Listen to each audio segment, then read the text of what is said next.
군사기 밀뉴스TV입니다. 이미 한국의 군사력은 북한을 압도한 지 수십 년이 지났습니다. 그럼에도 북한은 재래식 전력, 특히 육군에 미련을 버리지 못하고 있는데요. 현재 북한에서 적화 통일을 위해 계획한 재파식 전술은 이렇습니다. 우선 다연장 로켓과 견인포 수천 문을 동원해 한국의 전방부대와 수도권을 타격합니다. 그렇게 한국이 당황하는 틈을 타 북한은 4,000대의 전차가 주축이 되는 대규모 기계 화군단을 투입해 속전속결로 휴전선을 돌파합니다. 이후 파주, 동두천, 의정부, 철원 등의 평탄한 돌파구를 확보합니다. 그리고 미군의 증원이 오기 전에 빠르게 수도권을 점령하는데요. 이후 미국과 협상을 진행하거나 그대로 남하해 적화 통일을 실행하는 것이 북한에서 저장하는 재파식 전술입니다. 참, 남북한의 군사력 차이나 북한군의 현실을 아는 분들에게는 아직도 현실을 모르는 북한이 안쓰럽기까지 합니다. 굳이 저 계획을 하나하나 반박하자면 애초에 휴전선으로 갑자기 대규모의 포병과 기갑 전력이 이동하는데 한미 정찰 자산이 이걸 탐지 못한다는 게 말이 안 됩니다. 만에 하나 북한의 포병 전력이 천운이 따라 타격에 성공하더라도 가장 중요한 핵심인 북한 기계화사단의 남침은 가능할까요? 그래서 오늘은 북한 육군이 서울은 커녕 휴전선도 못 넘는 이유에 대해 알아보겠습니다. 안녕하세요. 군사기 밀뉴스TV입니다. 알람 설정을 하시면 영상 업로드 시 바로 시청하실 수 있습니다. 시청해주셔서 감사합니다. 현대전에서 공격 헬기는 지상전의 제왕으로 불립니다. 공격 헬기에 탑재된 30mm 기관포는 한 발 한 발이 수류탄을 맞먹기 때문에 보병이나 장갑차 따윈 낙엽처럼 쓸려나갈 뿐인데요. 뿐만 아니라 강력한 화력을 자랑하는 대전차 미사일 여러 발을 탑재하기 때문에 지상전의 왕자인 전차조차 공격 헬기 앞에서는 탐스러운 먹이감에 불과합니다. 현재 최강의 공격 헬기는 미국에서 개발한 AH-64이며 한국도 최신형을 36대 보유하고 있습니다. 바로 이 AH-64 공격 헬기 때문에 북한의 기계화군단의 수도권 점령은 균형전선을 넘는 족족 갈려나갈 수밖에 없습니다. 무엇보다 AH-64의 탄생 배경을 살펴보면 더욱 납득할 수밖에 없는데요. 1980년대 냉전 당시 소련은 무려 수만 대의 전차를 필두로 한 기가베이브로 유럽을 직공할 분위기였습니다. 당연히 미국은 유럽이 소련에게 넘어가는 꼴을 볼 순 없으나 그렇다고 똑같이 전차로 맞대응하기에는 피해가 박심할 것이 불보듯 뻔했습니다. 이에 미국은 베트남전에서 보병, 기갑 전력 가릴 것 없이 쓸어버리며 크게 재미를 본 AH의 공격 헬기를 떠올렸습니다. 하지만 상대는 더 이상 허접하기 짝이 없는 베트남이 아닌 초강대국인 미국과 함께 쌍두마차로 군림하던 소련이었죠. 이에 대응하기 위해 기존의 AH-1보다 훨씬 발전했으며 대전차전에 특화된 희대의 전차킬러 AH-64가 탄생하게 되었습니다.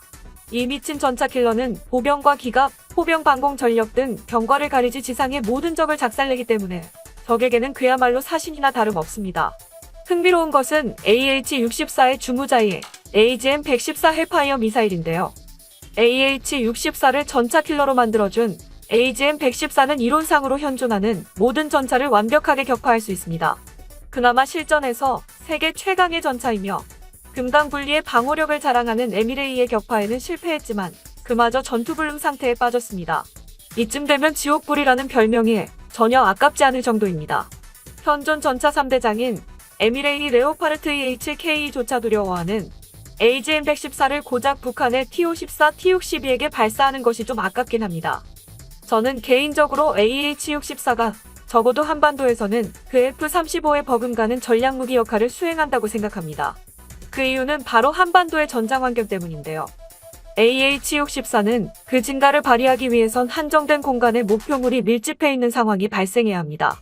그런데 탄생 배경이었던 유럽보다 훨씬 작은 한반도, 그것도 휴전선의 기갑 전력이 밀집해 있는 전장 환경은 AH-64가 자신이 보유한 화력을 최대한으로 끌어낼 수 있습니다. 한 대당 16발에 AGM-144를 탑재한다고 가정하면 36대가 한 번 뜰 때마다 북한군은 576대의 전차가 박살난다고 볼 수 있습니다. 그렇게 얻어맞으며 힘들게 이동해도 그들의 진짜 상대인 제7기동군단과 마주치면 일방적으로 학살당할 것이 불보듯 뻔한 일입니다. 반대로 북진시에도 AH-64의 위상은 줄어들지 않습니다.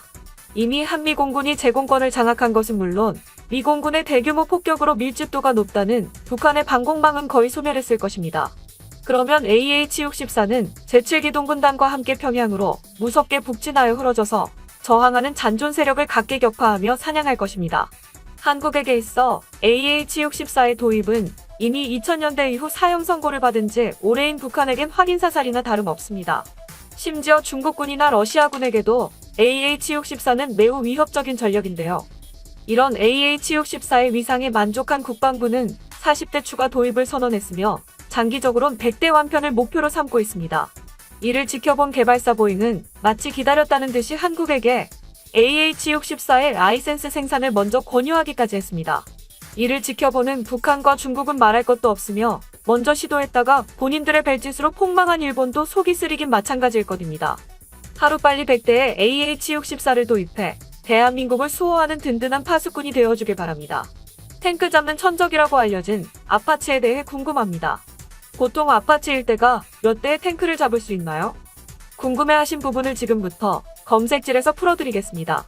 현재 국내에는 주한미군이 보유한 48대의 아파치와 우리나라 육군이 1조 8,400억 원을 들여 미국으로부터 구입한 36대의 아파치를 합쳐 총 84대의 아파치가 활동하고 있죠. 아파치를 구입하게 된 배경으로 기존 헬기의 노후화로 대체를 해야 했으며 지속되는 북핵 위협과 북한의 도발 상황 시 효과적인 방어를 위한 것입니다. 우선 궁금한 게 아파치에 대한 재원사항입니다. 최대 이륙 중량은 10.4톤이며 무장사항으로 유도탄 공대지 미사일 최대 16기 공대공 미사일 4기, 로켓 70mm 최대 76발, 기관총 30mm 최대 1200발을 장착하며 최고 속도는 365km입니다. 아파치의 유일한 라이벌로 알려진 러시아산 하보크 마28에는 최대 이륙 중량이 12.1톤, 무장사항으로 공대지 미사일만 장착, 기관총 30mm 최대 300발의 최고 속도는 377km이라는 재원에 뒤지지 않는 공격력을 보이고 있습니다. 중요한 것은 아파치의 작전 반경은 480km이며 하보크는 460km로 아파치가 하보크보다 더 넓은 범위에서 작전을 펼칠 수 있다는 장점도 있습니다. 그렇다면 만약 북한이 도발을 감행할 시 북쪽에서부터 밀고 내려오는 전차를 아파치는 얼마나 효과적으로 막아낼 수 있을까요? 물론 북한의 전차가 밀고 내려올 때 우리나라의 전차 부대도 가만히 있지만은 않겠죠. K1 전차와 K1A1 전차, K2 전차가 늠름하게 방어를 하겠지만 아파치를 들여온 이상 가만히 놀리지만은 않을 겁니다. 땅에서 우리나라 전차들이 굉장한 폭음으로 불을 뿜고 있을 때 당당한 엔진 소리와 함께 하늘에서도 북한의 전차를 공격하고 있을 테니 말이죠. 조사에 의하면 아파치 1대가 처리할 수 있는 전차 대수는 약 16대라고 합니다. 만일 북한 전차 100대가 남하를 시작하고 있다고 가정해보겠습니다. 강력한 육군의 기계화 전차 부대들 때문에 쉽게 휴전선을 뚫고 들어올 수는 없는 상황에서 아파치 6대가 출동을 합니다. 1대당 16대의 전차를 잡을 수 있다고 했으니 계산상 6대는 96대의 북한 전차를 쓸어버릴 겁니다. 남아있는 4대는 문제가 되지 않겠죠. 물론 북한군에서 아파치를 적격하지 않는다는 가정에서 나온 아주 단순한 계산이니 절대적인 것은 아니라는 말씀을 드리고 싶네요. 이런 화력을 가진 아파치를 추가로 더 구매하기로 결정한 국방부는 2020년대 동아시아 최대 아파치 보유 국가가 될 전망입니다. 지상전과 공중전에 모두 가능한 전투 능력과 산악 지형이 많은 우리나라의 지형상 전투에서 매우 뛰어난 효율성을 찾을 수 있다는 것 때문이죠. 우선 우리나라 주변국 중 아파치를 보유한 국가로는 일본이 12대, 인도가 36대, 대만이 29대, 싱가포르가 17대, 인도네시아가 8대로 상대적으로 월등한 아파치를 보유하길 희망하고 있습니다. 국방력이 강해진다는 것은 외부로부터 우리나라를 강력하게 지켜낼 수 있어서 기분 좋은 일이긴 하지만 항상 걸림돌이 되는 것은 뭐니 해도 머니일 것입니다. 1대당 약 350억 원이 훌쩍 넘는 가격 때문에 쉽게 결정할 수 없는 이유들이 존재하죠. 일부에서는 차라리 국산 기술로 공격 헬기를 개발해서 실전에 배치하는 게 더 좋다는 의견도 있습니다.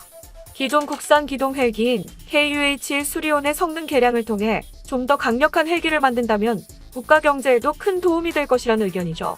정부의 한 관계자는 국내 기술이 점점 좋아지고 있다. 아파치 추가 도입 사업을 추진하는 2020년대 초반엔 격차가 거의 없을 것. 이라며 헬기 기술의 국산화를 추천합니다. 하지만 군 관계자는 국산 무기는 방산 비리 때문에 절차가 엄격해져 74개 단계 중 어떤 한 단계에서 멈추거나 늦춰질 가능성이 크다. 라며 국산화의 속도 문제를 꼬집었습니다. 어찌되었든 아파치의 화력이 궁금했던 일로 시작해 국산 무기의 교체 문제까지 다뤄보았습니다. 제일 중요한 것은 외산 무기를 사용하든 국산 무기를 사용하든 투명한 예산 관리와 불량 없는 무기를 사용하여 국가를 안전하게 지켜내는 일일 것입니다. 본 영상은 유튜브 채널 군사기밀 뉴스TV에서 제작하였으며 도움이 되셨다면 좋아요와 구독하기를 눌러주세요. 시청해주셔서 감사합니다. 알람 설정을 하시면 영상 업로드 시 바로 시청하실 수 있습니다.